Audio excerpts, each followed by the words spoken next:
Hai Sobat Healthy, selamat bergabung di podcast PKRS RSUD MTH Jaman bersama saya Floren sebagai host. Dan hari ini podcast kita tentang Hari Ginjal Sedunia.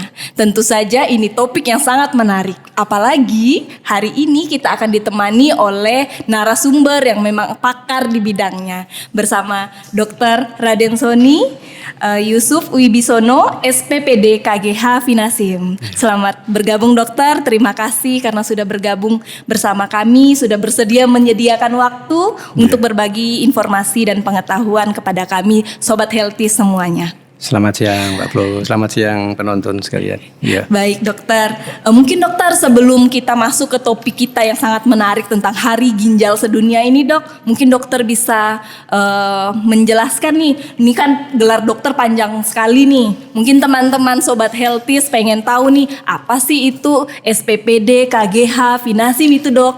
Baik mungkin dok, silakan. Terima kasih ya. Sebenarnya sekolah kedokteran kan lama gitu, itu sudah terkenal. Yang pertama dokternya sendiri, sekolah masuk ke Fakultas Kedokteran selama 6 tahun ya. Setelah itu memperdalam ilmu penyakit dalam. Jadi istilahnya SP1, sekolah spesialis, program spesialis 1. Untuk penyakit dalamnya setelah lulus mendapatkan gelar SPPD, spesialis penyakit dalam. Tapi penyakit dalam itu kan banyak bidangnya itu. Ada bidang kanker, ada bidang endokrin dan sebagainya. Di antaranya ada bidang ginjal dari penyakit dalam, kemudian memperdalam lagi. Dalam lagi di sub bagian ginjal namanya SP2, sekolah spesialis di tingkat 2. Kemudian setelah lulus mendapatkan itu tambahan KGH, konsultan ginjal dan hipertensi.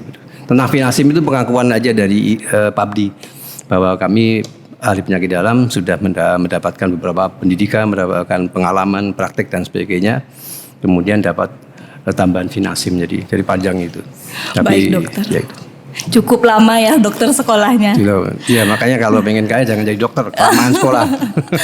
Oke dokter, pas sekali dengan topik kita hari ini ya dokter tentang Hari Ginjal Sedunia. Itu kapan sih dokter dilaksanakannya Hari Ginjal Sedunia dok? Begini, Hari Ginjal Sedunia sebenarnya dilaksanakan pada hari Kamis ya setiap minggu kedua pada bulan Maret. Jadi sebenarnya sudah bulan yang lalu. Tapi karena kemarin kita bersamaan dengan Ramadan, daripada agar tidak mengganggu ibadah Ramadan dan biar maksimal, kemudian sampai saat ini pun kita masih dalam rangka Hari Ginjal Sedunia. Nah, ada sejarahnya nih Mbak. Kenapa kok pada waktu-waktu itu? Jadi pada waktu itu ada 2 organisasi besar di bidang ginjal. Namanya ISN, International Society of Nephrology. Itu organisasi ginjal sedunia bersama-sama dengan Federasi Ginjal Sedunia. Mereka berkumpul karena ada perhatiannya terhadap angka kejadian penyakit ginjal di dunia. Jadi secara demografi, secara statistik itu 1 di antara 10 orang di dunia ini itu menderita sakit ginjal. Wow. 1 dia dengan berbagai tingkatan. Artinya kalau ditingkatkan memang sakit ginjal dari ringan, sedang, berat, sangat berat, kemudian gagal ginjal terminal yang memerlukan cuci darah dan cangkok ginjal. Jadi banyak sekali, 1 di antara 10. Dan kalau dihitung-hitung itu ada, menurut persentasenya itu ada 700 sampai 800 juta penduduk di dunia itu menderita penyakit ginjal dengan berbagai tingkatannya. Banyak ya dok? Banyak. Oleh karena itu 2 organisasi tadi perlu mengingatkan untuk selalu prevensi, pencegahan, kemudian mengadakan promosi, mengadakan kampanye-kampanye agar tidak sakit orang-orang ginjalnya. Coba kalau bayangkan 700 sampai 800 juta sakit ginjal, belum sakit kanker, belum sakit stroke, belum sakit jantung, banyak sekali, belum sakit campuran antara ginjal dan jantung, ginjal dan stroke, ginjal dan kanker gitu banyak. Jadi kalau dibiarkan ini di dunia ini mungkin isinya orang sakit, makanya perlu dicegah. Jadi perlu diadakan Hari Kesehatan Ginjal Sedunia. Nah, mengapa kok hari Kamis? Karena hari Senin itu orang sana itu sibuk-sibuknya, sibuk administrasi, sibuk produksi dan sebagainya. Selasa sibuk, Rabu sibuk, Kamis sudah relatif tidak sibuk. Jumat Sabtu sudah mempersiapkan weekend ya. Jadi mereka sudah bebas dari pekerjaan. Oleh karena itu dipilih hari Kamis. Kemudian pada minggu kedua sih karena pertengahan bulan ya, jadi diambil pertengahan bulan. Kemudian kenapa kok bulan Maret? Ingat bahwa bulan Maret itu ternyata awal kalender kesehatan, hari kesehatan sedunia itu, kegiatan kesehatan dunia itu mulainya Maret dan nanti puncaknya bulan Oktober. Jadi Maret ini masih relatif kosong jadwalnya. April ini kemarin ada hari kesehatan sedunia. Kemudian nanti ada hari tembakau, ada hari kanker, ada hari talasemia, hari hemofili dan sebagainya, itu banyak sekali sampai akhirnya bulan Oktober.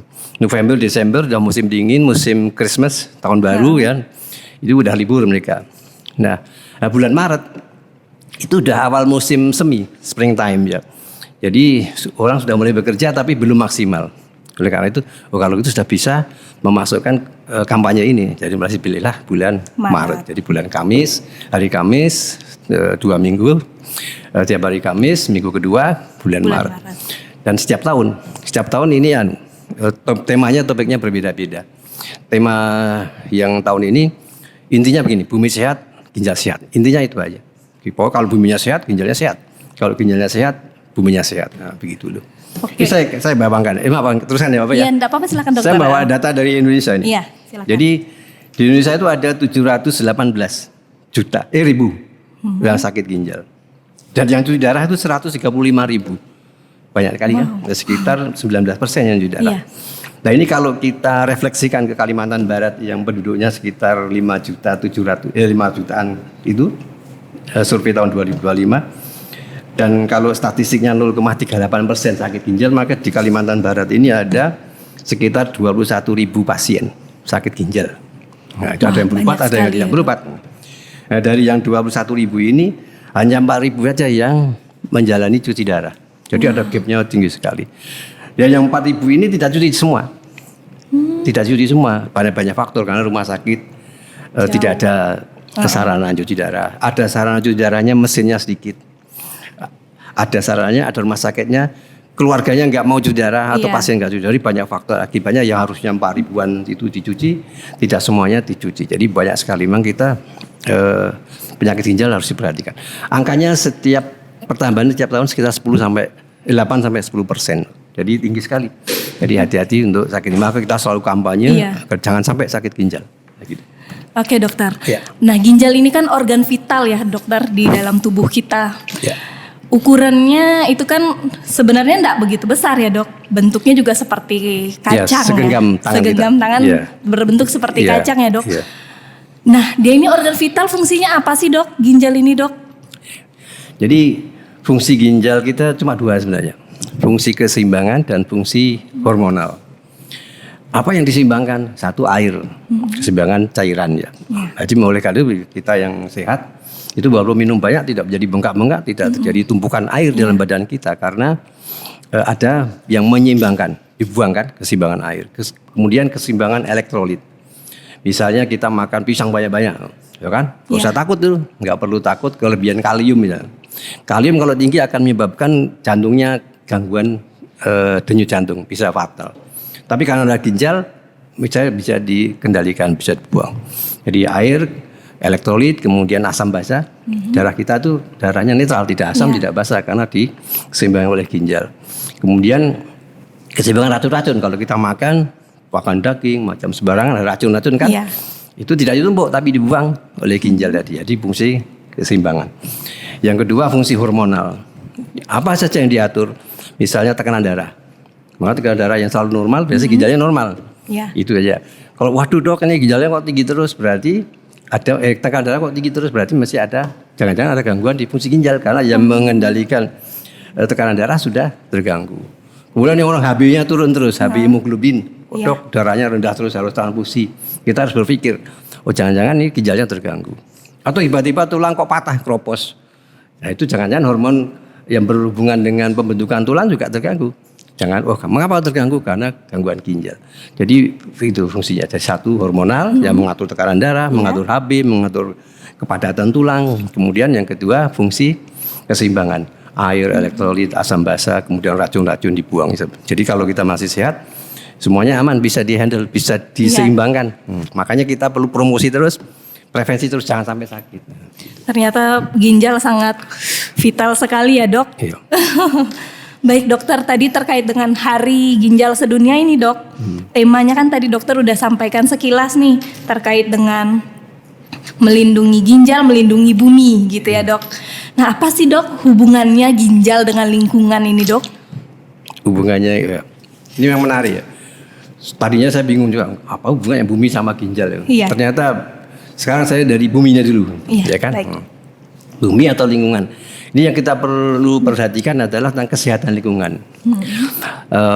Untuk daerah perkotaan, daerah tertentu itu betapa sulitnya kita mencari air bersih ya. Air bersih. Ternyata air bersih juga ada kumannya, kemudian ada timbunan-timbunan polusi yang bisa menyebabkan sakit ginjal. Kita ingat di daerah kita daerah emas ini, di daerah perluan emas tuh, jangan lupa emas kan pakai merkuri ya. Merkuri akan terbawa air, mengendap, kemudian akan mencemari air. Dan ternyata saudara-saudara kita yang dari hulu banyak sekali yang sakit ginjal, cuci darah. Mungkin ada hubungannya dengan polusi tadi. Kemudian polusi udara kan. Terus yang ketiga perubahan ekstrim cuaca ekstrim. Panas sekali kan sekarang, panas sekali, kalau hujan panas. Nah kondisi yang panas ini akan menyebabkan penguapan badan kita ya. Sehingga badan kita mudah kering, kekurangan cairan. Kalau kita tidak kompensasi dengan pemberian cairan yang baik, kita akan kekeringan. Kalau kekeringan, ginjal itu akan kering. Ya, ginjal yang kering ini akan jadi rusak. Jadi itu hubungannya antara mengapa kok lingkungan bisa menyebabkan sakit ginjal. Dan ginjal sendiri kalau rusak juga bisa merusak lingkungan. Contohnya kita hemodialisis. Ya, cuci darah ya dok. Cuci darah. Satu kali cuci darah itu menghasilkan bahan habis pakai plastik itu kalau ditimbang itu sekitar 1,5 sampai 8 kilo. Wow. Plastik itu satu orang satu kali satu kali cuci darah. Seminggu 2 kali berarti 16 kilo. Kalau kalikan 4 berarti sekitar 64. Ya kan? Sekitar 64 kilo. Plastik itu. Belum lagi yang dicuci puluhan di rumah sakit NTH Jaman ini kan banyak sekali yang dicuci. Dan ada 400 tindakan. Kalikan berapa gram, berapa kilo plastik. Nah plastik kan bahan-bahan polusi ini akan menyebabkan polusi air, polusi tanah kan di tanah. Terus kemudian alat-alat habis pakainya. Kan biasanya dibakar tuh, diinsenerasi namanya. Udaranya ke atas menjadi polusi udara. Kemudian listrik yang dipakai. Listrik kan memakai bahan dari fosil ya. Akhirnya emisi karbonnya juga akan tinggi dipakai.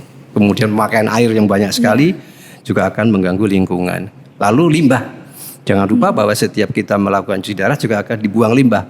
Limbah-limbah juga akan masuk ke dalam bumi, akan menyebabkan pencemaran bumi juga. Jadi ini bisa kita hubungkan. Kalau gitu ginjal sehat, buminya ikut-ikutan sehat. Iya. Kalau buminya sehat akan berpengaruh juga pada kesehatan ginjal kita. Gitu. Oke dok, ternyata ginjal dan bumi ini kaitannya cukup erat ya. Iya sobat healthies, jadi kita harus menjaga bumi kita biar ginjal kita juga sehat gitu ya dok. Iya. Oke dok. Kalau misalnya nih dok, ginjal kita ini udah rusak kan dok? Apakah ginjal itu bisa diperbaiki dok? Atau apa terapi untuk kesehatan ginjal ini dok? Iya, begini. Pertanyaan apakah ginjal rusak bisa diperbaiki ya? Intinya gitu. Sebenarnya kerusakan ginjal ada 2 macam. Ada kerusakan yang bersifat sementara dan ada kerusakan yang bersifat permanen. Nah kerusakan yang bersifat sementara ini bisa diperbaiki nih. Contohnya misalnya kebetulan di Sanggo misalnya penggemar jengkol misalnya ya, gampangnya gitu aja kan. Penggemar jengkol, makan jengkol entah cara masaknya atau gimana. Ya bagus, terus kemudian tiba-tiba pasien sakit perut, tidak bisa kencing karena keracunan asam jengkol. Jengkolnya asamnya banyak tuh. Asam jengkol itu akan mengendap di dalam ginjal, menyebabkan ginjalnya tersumbat. Oleh karena itu dikasih penanganan. Sumbatannya dibuang dengan obat-obatan, kemudian racunnya yang numpuk, kan racunnya harus dibuang lewat ginjal. Karena ginjalnya tersumbat, kan nggak bisa dibuang, maka dibantulah dengan cuci darah sementara. Setelah racunnya dibuang, sumbatannya dibuang, akhirnya bisa kencing lagi, bisa buang kecil lagi, sehat lagi, dan bisa sembuh lagi. Ini contoh kerusakan ginjal yang bersifat sementara. Kemudian yang bersifat permanen. Biasanya backgroundnya penyakit kencing manis, penyakit darah tinggi, ada kista, kemudian ada batu, ada infeksi, peradangan dan sebagainya, itu menyebabkan kerusakan yang bersifat permanen. Mengapa permanen? Karena penyakit-penyakit yang saya sebutkan tadi itu membentuk jaringan ikat di dalam ginjal. Jadi jaringan ginjal yang tadinya bagus, berkamar-kamar itu diisi jaringan ikat yang tidak bermanfaat, yang tidak ada fungsinya. Sehingga karena ginjal diisi oleh jaringan yang tidak berfungsi, makanya ginjal pun menjadi tidak berfungsi. Jadi ini kerusakan permanen. Terpaksa dipinjemi ginjal ya, di mesin itu namanya cuci darah. Jadi cuci darah sebenarnya pinjem ginjal. Karena ginjalnya sudah tidak berfungsi dengan baik, maka dipinjemi ginjal yang ada di mesin untuk lebih mudah menyampaikannya cuci darah. Tapi sebenarnya pinjam ginjal. Nah, gitu. Ya. Oke dok. Selain cuci darah dok, apakah ada terapi pengganti lain dok? Oh ya. Jadi misalnya gini, seorang pasien yang sudah ditetapkan harus mendapatkan terapi pengganti ginjal, ada 3 pilihan. Satu cuci darah, yang masuk ke cuci darah itu pakai mesin. Yang kedua cuci perut, atau orang bilang dialisis peritoneal. Jadi memakai selaput perut untuk mencuci racunnya. Jadi dalam perut nanti akan dipasang selang, diisi cairan setiap 6 jam diganti. Selama 6 jam itu cairan dalam perut untuk mengisap racun. Semua racun diisap, kemudian 6 jam dibuang. Diisi lagi cairan yang baru lagi. Demikian terus sampai 4 kali ya kan, 6 jam, 24 jam. Cairannya ditanggung BPJS, tenang aja. Jadi yang ditanggung BPJS Sobat Healthies. Jadi selama itu namanya cuci perut, karena menggunakan perut. Ini menguntungkan ya. HB-nya lebih bagus, tekanan darah lebih bagus, makan nutrisinya lebih bagus dibanding orang AD. Kemudian mobilitasnya lebih tinggi kan, nggak tergantung rumah sakit. Karena bisa dilakukan sendiri di rumah. Jadi kan cuma ganti cairan sendiri, kemudian dibuang nanti itu. Dan pasien-pasien yang dari Sudarso yang cuci perut biasanya memang dari hulu karena jauh dari sarana cuci darah. Yang kedua karena sarana cuci darahnya terbatas kan. Di sini kalau nggak salah antrian sampai di atas 40, bayangkan. Menunggu kapan bisa dicuci darah. Makanya jalan keluarnya cuci perut aja biar cuci sendiri di rumah begitu. Bisa mandiri berarti ya bisa dok ya. Bisa mandiri betul. Yang ketiga cangkok ginjal. Cangkok ginjal itu dilakukan. Yang penting cangkok ginjal syaratnya 3 nih. Yang pertama ini cocok. Apa yang cocok? Macam-macam, tapi yang gampang golongan darahnya aja. Pokoknya golongan darah sama, cocok. Ada kandidat sebagai donor ginjal, cocok. Yang kedua sehat.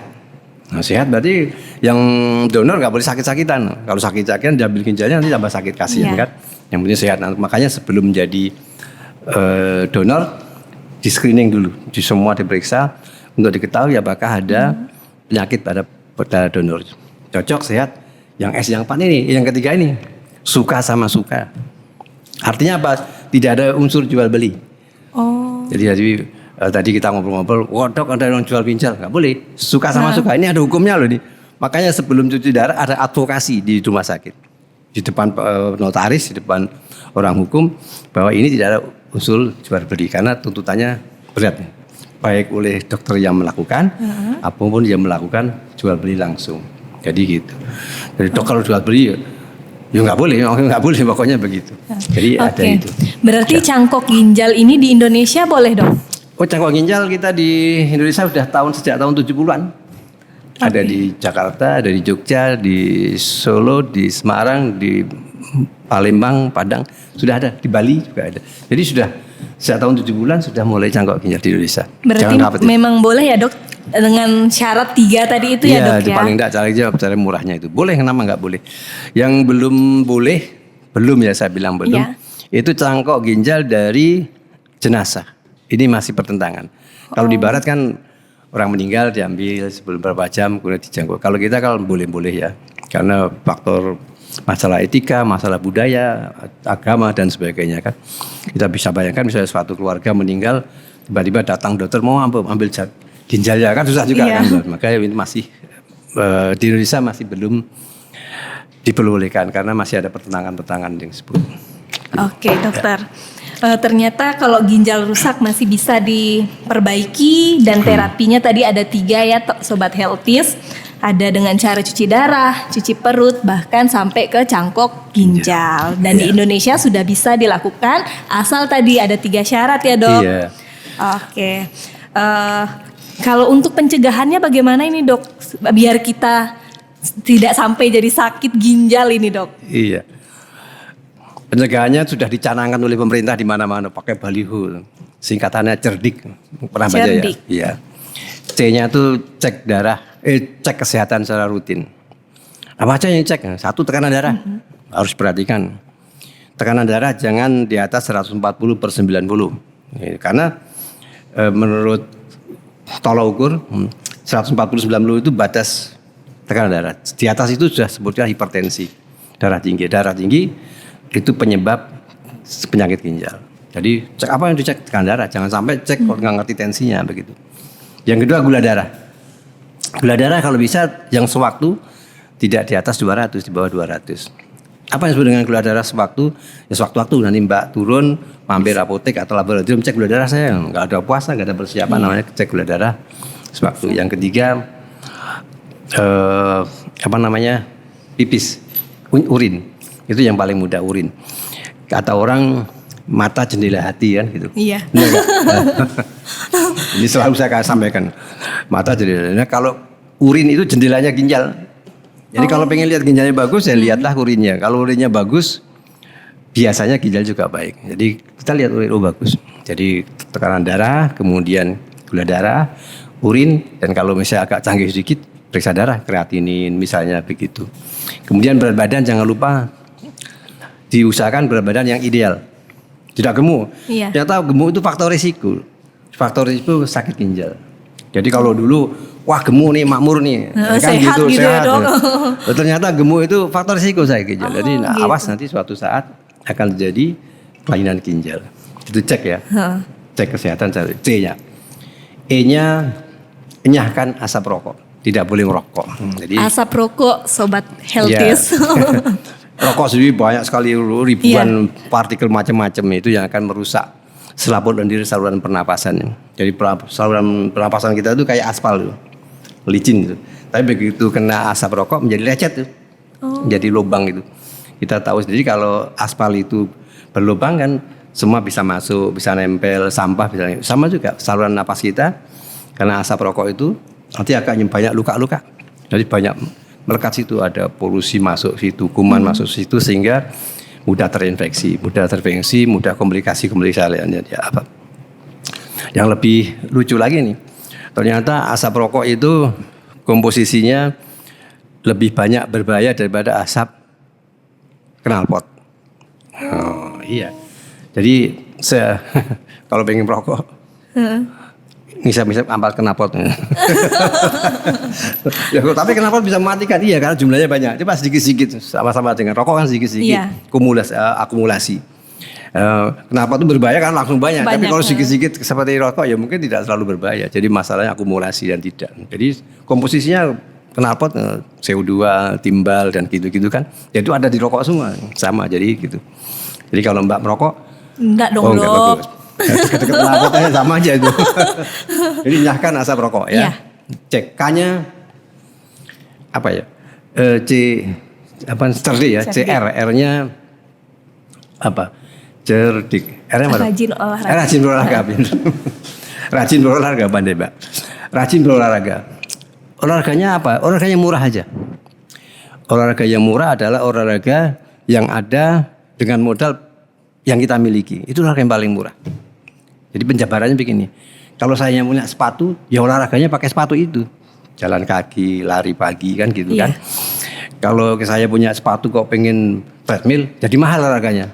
Nah kan, saya punya sepatu kok pengen pakai sepeda, jadi mahal olahraganya. Olahraganya pakailah yang apa yang kita miliki. Ya, kalau nggak punya apa-apa, punya cuma celana pendek dok, ya sudah. Set up di rumah kan sama olahraga juga sama aja kan. Jadi tidak ada alasan untuk tidak berolahraga ya dok. Betul, ya. Jadi rajin berolahraga, cerdiknya diet, hindari yang garam-garam, kemudian hindari yang kolesterol tinggi. Jadi kemudian jangan banyak karbohidrat. Kalau makannya banyak, nasinya banyak, lauknya dikit, sayurnya sedikit kan juga nggak bagus. Iya. Nanti akan mengganggu keseimbangan insulin dalam tubuh, akan jadi efek yang lainnya. Cerdik. Sampai mana tadi? D, diet. Oh diet ya. I-nya istirahat cukup. Istirahat cukup artinya ya istirahat. Istirahat cukup artinya kalau kita istirahat benar-benar istirahat. Kan kita salah kok. Kalau saya lihat itu kalau waktu istirahat jam 12 malah ngopi. Ngobrol-ngobrol.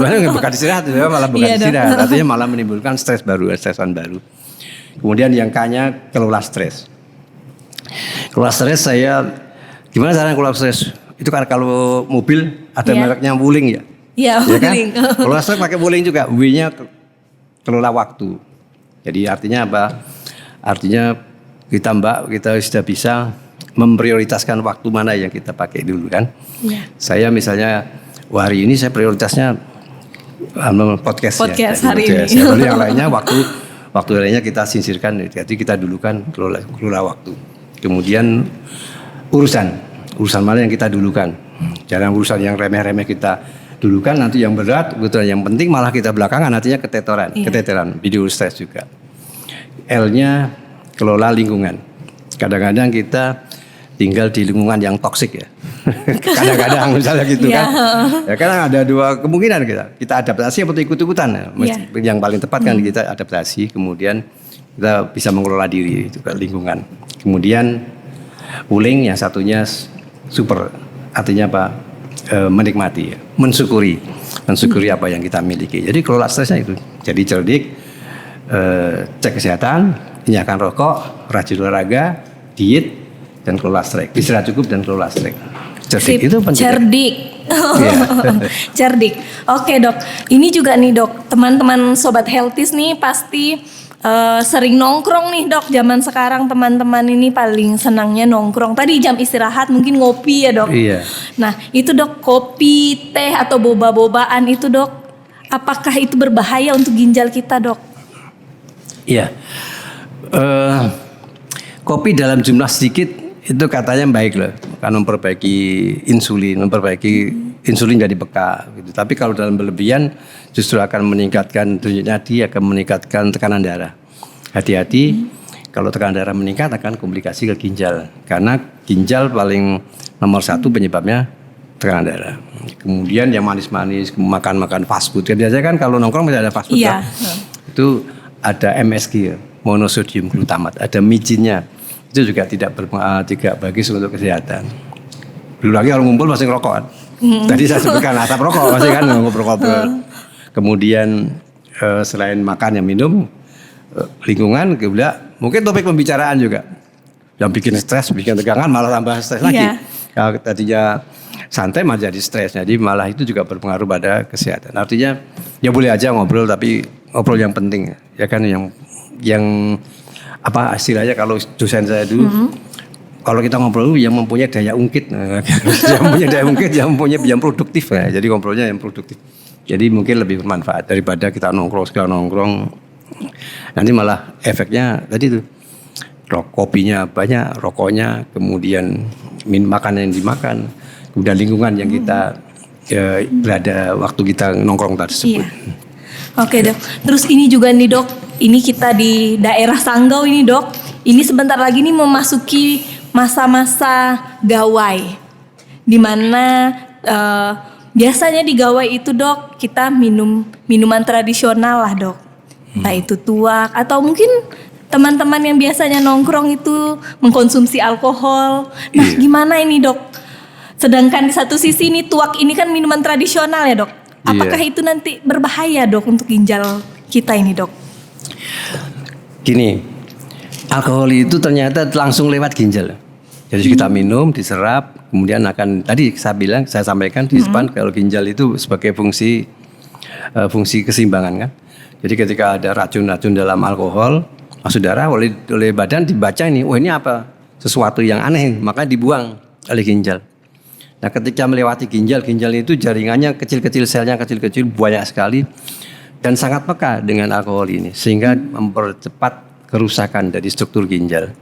Artinya seorang alkohol yang sering minum alkohol hampir pasti nantinya rusak ginjalnya, hampir pasti itu. Kalau nggak ginjalnya, livernya, karena tempat pembuangan kita kan di liver dan ginjal. Jadi orang alkohol kalau nggak ginjal rusak, livernya rusak, jadi gitu. Lalu gimana kok harus ganti sarsaparilla. Tahu sarsaparilla? Iya. Ada minuman itu sarsaparilla atau apa namanya itu yang kayak alkohol tapi bukan alkohol. Jadi kayak limun, kayak. Oke, jadi kita harus pandai membatasi diri ya, Dok. Iya. Oke, Dok. Ini juga, Dok, jadi banyak pertanyaan juga di masyarakat awam ini, Dok, terkait dengan kalau kita sering minum obat, ini bisa merusak ginjal. Itu apakah mitos atau fakta itu, Dok? Itu bisa fakta. Bisa gini, ada obat yang harus diminum seumur hidup. Karena obat tersebut kalau nggak diminum justru akan merusak ginjal, ginjalnya akan jadi rusak. Apa yang obat yang harus diminum seumur hidup? Satu, obat kencing manis, yang kedua obat darah tinggi. Karena kalau kita minum obat darah tinggi, darahnya kan normal. Nah, darah yang normal itu akan menyebabkan ginjalnya sehat. Kalau kita tidak minum obat, darahnya akan naik. Ketika darahnya naik maka akan sakit ginjal. Jelas paham ya. Bahwa kalau gitu saya harus minum obat terus. Saya sampaikan pada pasien, "Dok, kalau tensinya saya udah normal." Nah, gini, ketika darahnya tinggi minum obat itu tujuannya adalah untuk menurunkan tekanan darah. Ketika tekanan darahnya sudah normal, tujuan minum obat adalah menjaga agar tidak naik lagi. Jadi kayak per itu kita tekan. Jadi kalau menekan pernya itu kita ambil, ya pernya akan naik lagi. Itulah tugas obat. Makanya harus minum terus-menerus walaupun tensinya sudah normal. Gula darah juga gitu. Gula darah kalau sudah normal harus minum terus. Kalau nggak minum gulanya melonjak. Gula yang melonjak itu akan meracuni ginjal. Akan menyebabkan ginjalnya rusak. Akibatnya ya cuci darah kan gitu. Terus obat apa yang menyebabkan kerusakan ginjal? Obat rematik. Hati-hati, obat penghilang rasa nyeri, penghilang rasa sakit, kemudian obat nyeri, obat rematik, obat asam urat. Nah, orang menyebutnya obat asam urat, padahal yang maksudnya itu obat-obat bebas yang tanpa pengetahuan dokter, jamu-jamu bebas itu juga hati-hati diminum karena itu obat-obat yang langsung kena ginjal, akan merusak ginjal. Jadi kalau rematik hati-hati, jangan langsung beli obat rematik. Karena begini, anehnya begini, obat rematik yang manjur, sakit linu, sekali minum hilang, itu justru yang paling berbahaya untuk ginjal. Itu obat generasi pertama. Generasi pertama, jadi waktu ada orang rematik ditemukan obat, ya kan, itu generasi pertama, diminum sembuh. Tapi ketahui, wah ini merusak ginjal, dibuat lagi generasi kedua, dibuat generasi ketiga. Nah generasi yang keempat ini tidak terlalu manjur, harus agak jangka lama, tapi aman untuk ginjal. Biasanya pasien atau penderita tidak tahan. Pokoknya saya minum obat ini manjur kok. Ya betul manjur, hilang rematiknya, tapi ingat ginjalnya juga hilang gitu. Oke, Dok. Jadi kita boleh ya Sobat Healthies untuk minum obat dalam jangka waktu yang panjang asal sesuai dengan instruksi dokter. Gitu ya, Dok. Iya, tepatnya begitu ya. Oke, Dok. Ini, Dok, untuk kasus ginjal yang terbanyak di Indonesia atau di Kalimantan Barat inilah, Dok, khususnya, Dok. Mungkin bisa dokter jelaskan 3 deh, Dok, kasus terbanyak terkait dengan ginjal, terus penyebabnya apa dan rentang usia yang terkena penyakit ginjal ini, Dok. Iya. Penyakit ginjal yang terbanyak itu ginjal karena peradangan ya. Misalnya tadinya masih kecil, ginjal bocor, kemudian tidak ditangani dengan baik, lalu akan jadi sakit ginjal. Kemudian daerah kita kan banyak nyamuk gitu ya. Seringkali korengan, kemudian menyebabkan radang ginjal, juga bisa menyebabkan ginjalnya rusak begitu.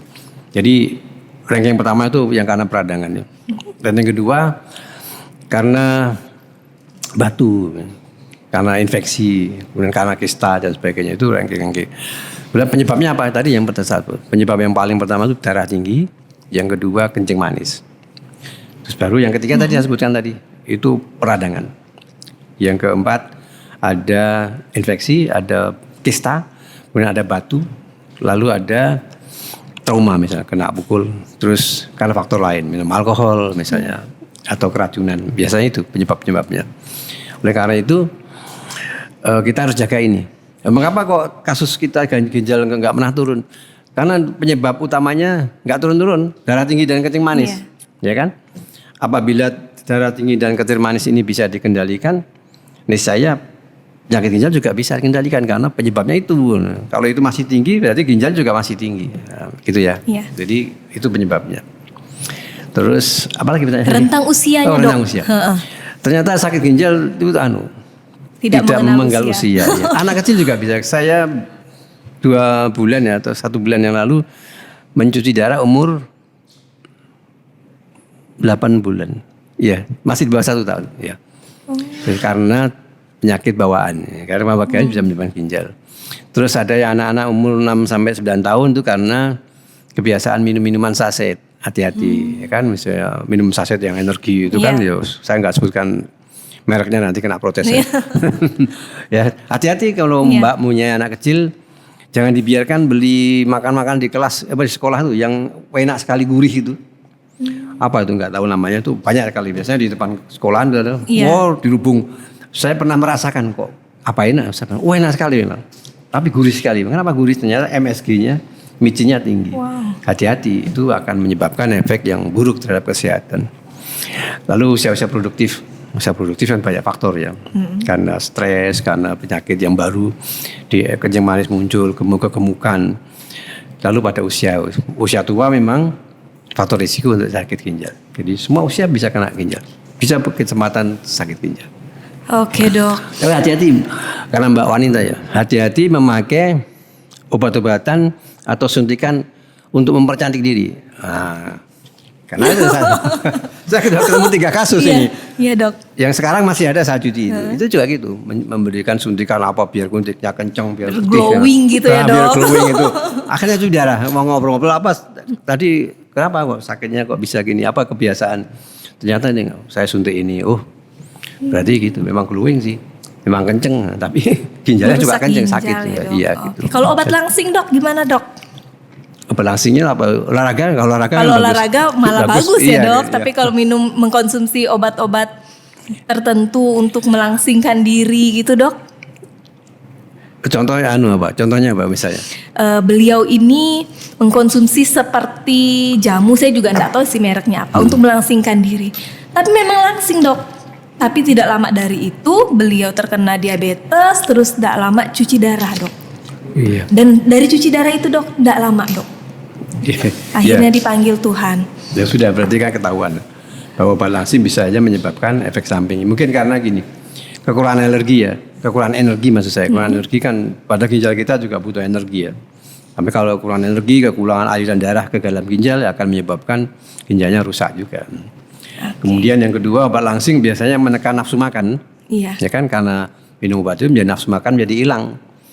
Ketika nafsu makan menjadi hilang, berarti ada gangguan nutrisi atau istilahnya malnutrisi. Malnutrisi juga berpengaruh pada kesehatan ginjal. Belum lagi komposisi obat langsing tersebut apa. Kalau komposisinya misal tidak cocok untuk ginjal, ya akan merusak ginjal itu kan. Terus kemudian tentang tadi saya mau mengomentari cuci darah meninggal. Kalau meninggal itu tidak ada hubungan dengan cuci darah. Iya. Ya, gitu. Meninggal itu ketentuan ya, kita harus garis bawahi. Mengapa saya sampaikan gini? Karena pasien seringkali mengatakan, waduh dok, cuci darah umur saya nggak panjang, ya kan? Waduh dok, cuci darah ini berarti sudah tidak lama lagi. Iya, gitu tidak kan, lama lagi. Padahal saya sampaikan, cuci darah atau enggak itu enggak ada hubungannya dengan kematian atau maut. Saya kasih contoh, ada bayi lahir nggak ada hubungan cuci darah meninggal.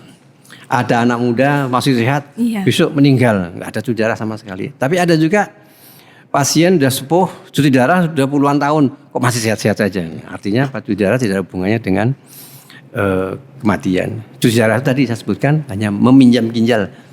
Karena ginjalnya sudah tidak berfungsi dengan baik, maka dipinjami ginjal. Nah, terjadinya perburukan pada pasien-pasien dengan cuci darah itu biasanya karena banyak faktor. Misalnya tekanan darahnya belum dikendalikan dengan baik, lalu maamnya, nutrisinya tidak baik, kemudian HB-nya yang terlalu rendah, komplikasi jantung dan sebagainya. Itu yang menyebabkan kefatalan pada pasien ini, bukan karena cuci darahnya. Oke dok, jadi ketika dokter menganjurkan untuk cuci darah, jangan takut teman-teman, karena itu malah untuk memperbaiki kesehatan kita, kesehatan ginjal kita, karena dipinjamkan ginjalnya gitu ya dok. Oke dok, kita sudah panjang lebar ini dok, terkait dengan seputar Hari Ginjal Sedunia. Baik sobat Healthies, Hari Ginjal Sedunia, jangan lupa di bulan Maret setiap minggu kedua hari Kamis ya dok. Dan tahun ini mengangkat tema tentang melindungi ginjal dan melindungi bumi ya dok, karena kaitannya cukup erat terkait ginjal dan bumi ini. Mungkin dok sebelum kita tutup ada statement penutup atau pesan-pesan untuk sobat healthy semuanya dok terkait dengan hari ginjal sedunia ini dok. Iya, saya cuma menyampaikan menggarisbawahi aja pesan bahwa penyakit ginjal bisa dicegah dengan cara yang mudah tadi, cerdik. Cek kesehatan rutin, kemudian nyalakan asap rokok atau hindari merokok, kemudian rajin berolahraga, makan yang sehat, tidak terlalu manis, tidak berlemak, tidak berkolesterol tinggi, istirahat yang cukup dan kelola stres Anda. Itu aja. Oke dok, terima kasih Dokter Raden Sony Yusuf Wibisono SPPD KG Hafi Nasim karena sudah bersedia meluangkan waktunya untuk bergabung bersama podcast PKRS RSUD MTH Zaman. Sudah berbagi banyak sekali informasi dan pengetahuan untuk kita lebih mencintai ginjal kita dan mencintai bumi ini, ya dok. Oke teman-teman sobat healthies, kalau ada pertanyaan atau saran terkait dengan tema podcast kita selanjutnya mungkin bisa mengisi kolom komentar kita. Sampai ketemu lagi di podcast selanjutnya.